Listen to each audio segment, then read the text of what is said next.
Chicken roll soybean তেল দিয়ে নয় বাটার দিয়ে কখনো কি ভেজে দেখেছেন? আজ আমি দেখাবো কিভাবে কোট করতে হয় এবং কিভাবে সিল করতে হয় সব টিপস আজকের ভিডিওতে। হ্যালো এভরিওয়ান, আসসালামু আলাইকুম। ওয়েলকাম জানাচ্ছি আমার নতুন একটা রেসিপিতে। এখানে আমি চিকেন রোল তৈরি করার জন্য মুরগির বুকের মাংসকে এভাবে ছোট ছোট টুকরো করে কেটে নিয়েছি। উপরে একটা ঢাকনা দিয়ে এখানে আমি 10 মিনিট রান্না করব। সিদ্ধ হয়ে আসলে ঢাকনাটা তুলে একটা স্টিনারের সাহায্যে সেঁকে নিব। এবার আমি এখানে একটা ডো তৈরি করে নিব। পানি গরম হয়ে আসলে তার ভিতরে এখানে আটা দিয়ে একটা ডো তৈরি করে নিব। একদিকে ডোটা ঠান্ডা হতে থাকবে, অন্যদিকে প্যানের ভিতরে সরিষার তেল দিয়ে দিব। এখানে পেঁয়াজের পরিমাণটা একটু বেশি দিব।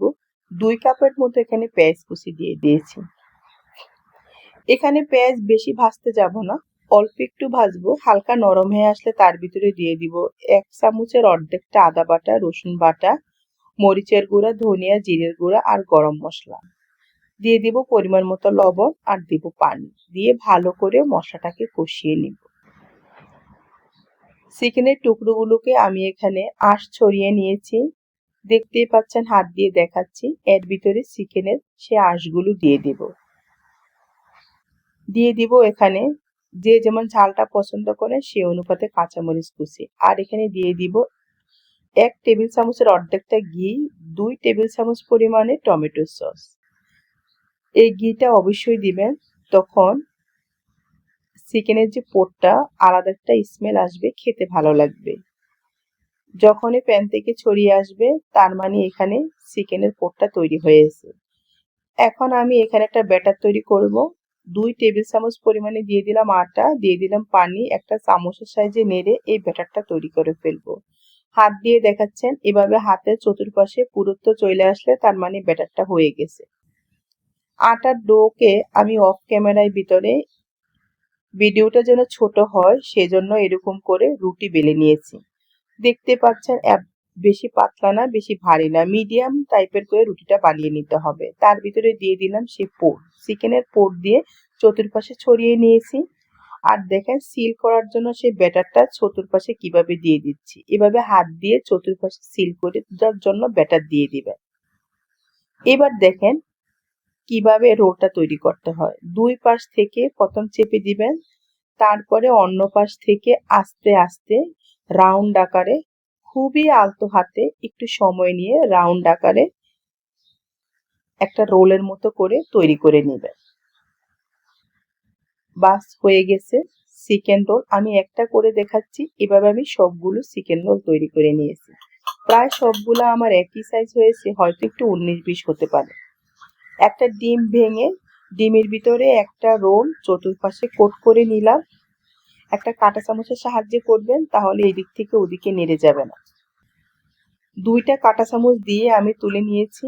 এখানে আমি ব্রেডক্রাম্ব নিয়েছি, যেখানে মুদি দোকানে আপনার ব্রেডক্রাম্ব পেতে পারেন, আবার চাইলে বাসাও তৈরি করতে পারেন। ব্রেডক্রাম্ব দিয়ে খুব ভালো করে একটু সময় করে আলতো হাতে আমি কোট করে নিব। একটা রোল দেখতেই পাচ্ছেন কিভাবে কোট করে নিচ্ছি, হাতে যেন না লাগে, এজন্য কাঁটা চামচ দিয়ে এদিকে ওদিকে উল্টিয়ে নিচ্ছি, আবার হাত দিয়ে ব্রেডক্রাম্ব ছড়িয়ে দিচ্ছি। একটা রোল আমি কোট করে আপনাদেরকে দেখাচ্ছি। এইভাবে আমি এক এক করে সবগুলো রোল আমি কোট করে নিব ব্রেডক্রাম্ব। আমার এখানে রোল কোট করা হয়ে গেছে। এবার প্যানের ভিতরে আমি দিয়ে দিব এখানে বাটার। বাটারটা বেশি লাগবে না, আমি এখানে 2 চামচের মতো বাটার দিয়ে দিয়েছি। এই বাটার দিয়ে যখন আপনি চিকেন রোলগুলো ভেজে খাবেন, একদম স্বাস্থ্যসম্মতভাবে খাওয়া হবে, আপনার কাছে অসাধারণ লাগবে। আপনি এভাবে ভেজে খেয়ে দেখেই আপনি বুঝতে পারবেন যে কেমন লাগছে। যদি ভালো লাগে আপনারা অবশ্যই আমার ভিডিওতে পরবর্তীতে জানাবেন।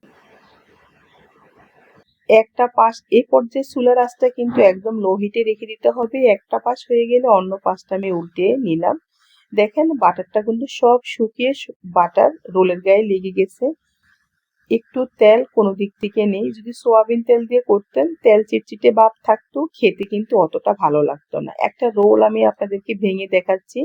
বাইরে থেকে মচমচে, ভিতরে হচ্ছে একদম জুসি জুসি ভাব।